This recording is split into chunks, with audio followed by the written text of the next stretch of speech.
John Fitzgerald Kennedy, do solemnly swear I, John Fitzgerald Kennedy, do solemnly swear that you will faithfully execute the office of President of the United States that I will faithfully execute the office of President of the United States and will, to the best of your ability, to the best of my ability, preserve, protect, and defend the Constitution of the United States. preserve, protect, and defend the Constitution of the United States. So help you God.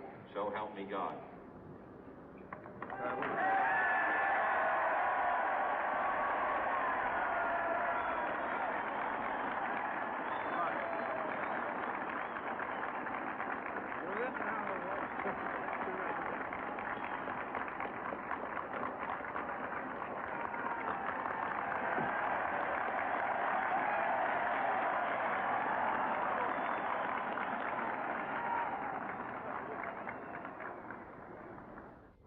Vice President Johnson, Mr. Speaker, Mr. Chief Justice, President Eisenhower, Vice President Nixon, President Truman, Reverend clergy, fellow citizens.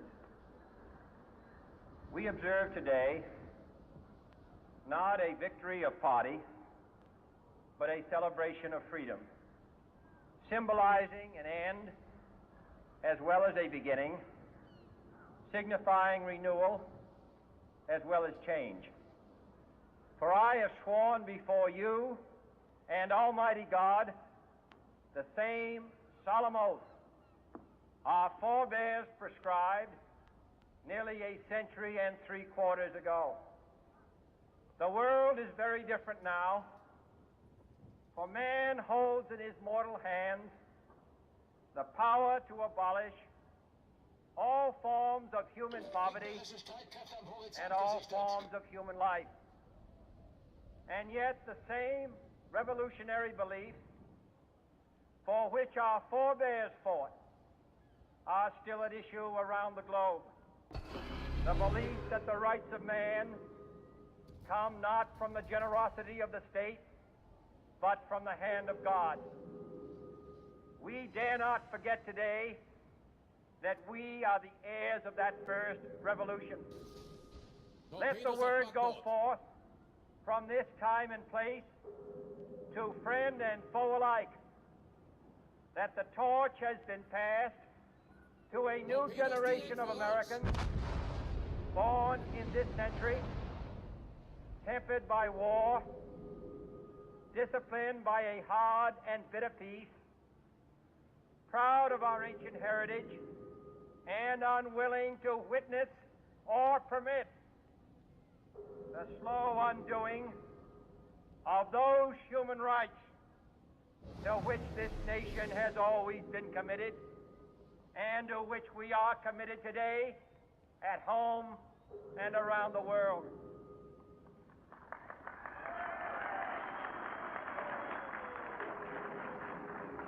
Let every nation know, whether it wishes us well or ill, that we shall pay any price, bear any burden, meet any hardship, support any friend, oppose any foe, to assure the survival and the success of liberty.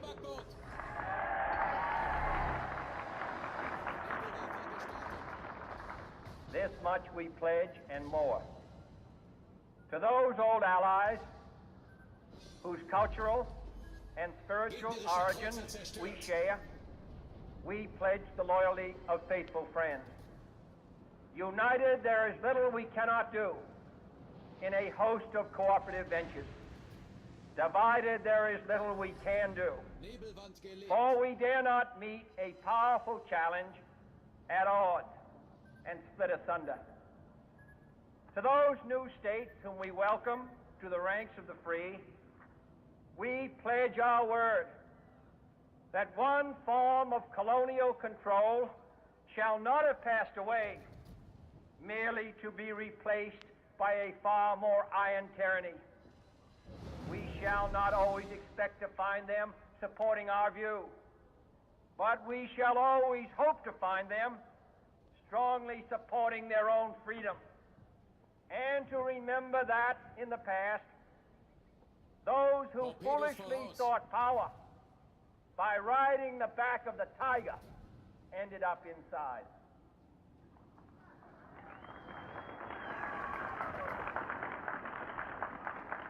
To those people in the huts and villages of half the globe struggling to break the bonds of mass misery, we pledge our best efforts to help them help themselves for whatever period is required, not because the communists may be doing it, not because we seek their votes, but because it is right. If a free society cannot help the many who are poor, it cannot save the few who are rich.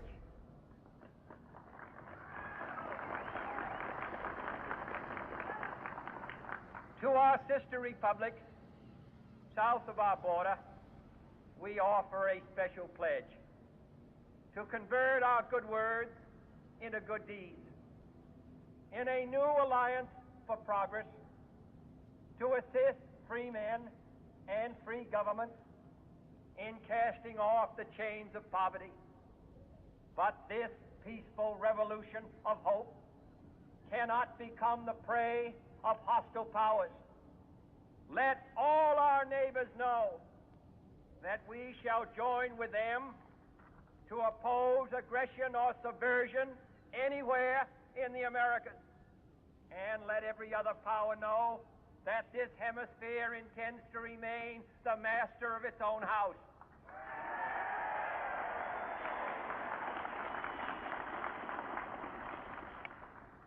To that World Assembly of Sovereign States, the United Nations, our last best hope, in an age where the instruments of war have far outpaced the instruments of peace, we renew our pledge of support to prevent it from becoming merely a forum for invective, to strengthen its shield of the new and the weak, and to enlarge the area in which its writ may run.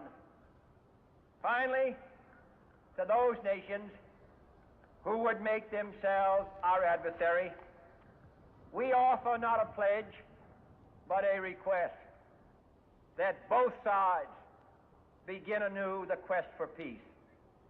Before the dark powers of destruction, unleashed by science, engulf all humanity in planned or accidental self-destruction. We dare not tempt them with weakness, for only when our arms are sufficient beyond doubt can we be certain beyond doubt that they will never be employed. But neither can two great and powerful groups of nations take comfort from our present course, both sides overburdened by the cost of modern weapons, both rightly alarmed by the steady spread of the deadly atom, yet both racing to alter that uncertain balance of terror that stays the hand of mankind's final war. So let us begin anew, remembering on both sides that civility is not a sign of weakness, and sincerity is always subject to proof. Let us never negotiate out of fear, but let us never fear to negotiate.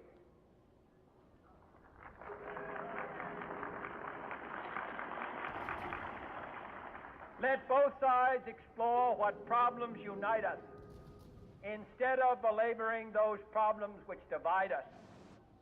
Let both sides, for the first time, formulate serious and precise proposals for the inspection and control of arms, and bring the absolute power to destroy other nations under the absolute control of all nations.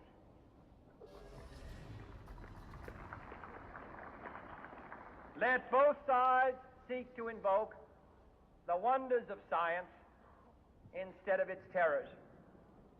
Together, let us explore the stars, conquer the deserts, eradicate disease, tap the ocean depths, and encourage the arts and commerce.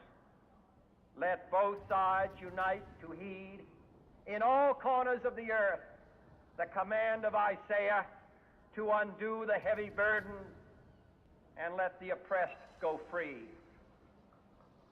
And if a beachhead of cooperation may push back the jungle of suspicion, let both sides join in creating a new endeavor, not a new balance of power, but a new world of law, where the strong are just, and the weak secure, and the peace preserved.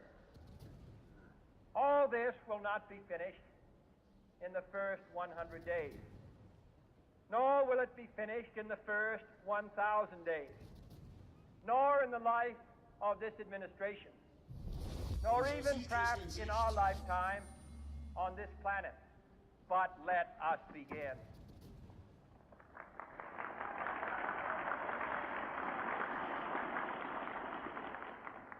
In your hands, my fellow citizens, more than mine, will rest the final success or failure of our course. Since this country was founded, each generation of Americans has been summoned to give testimony to its national loyalty. The graves of young Americans who answered the call to service surround the globe. Now the trumpet summons us again, not as a call to bear arms, though arms we need, not as a call to battle, though in battle we are, but a call to bear the burden of a long twilight struggle, year in and year out, rejoicing in hope, patient in tribulation, a struggle against the common enemies of man, tyranny, poverty, disease, and war itself. Can we forge against these enemies a grand and global alliance, north and south, east and west, that can assure a more fruitful life for all mankind? Will you join in that historic effort?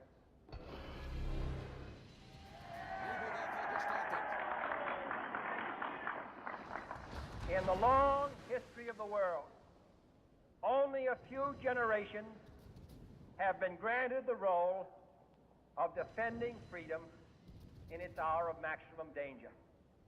I do not shrink from this responsibility. I welcome it.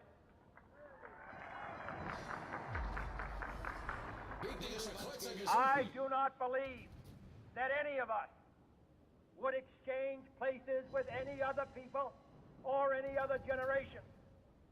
The energy, the faith, the devotion which we bring to this endeavor will light our country and all who serve it. And the glow from that fire can truly light the world. And so, my fellow Americans, ask not what your country can do for you, ask what you can do for your country.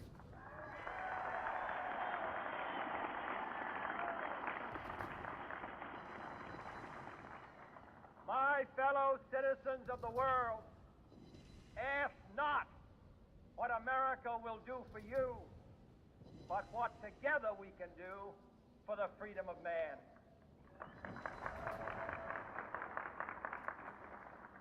Finally, whether you are citizens of America or citizens of the world, ask of us here the same high standards of strength and sacrifice which we ask of you. With a good conscience, our only sure reward, with history the final judge of our deeds, let us go forth to lead the land we love, asking His blessing and His help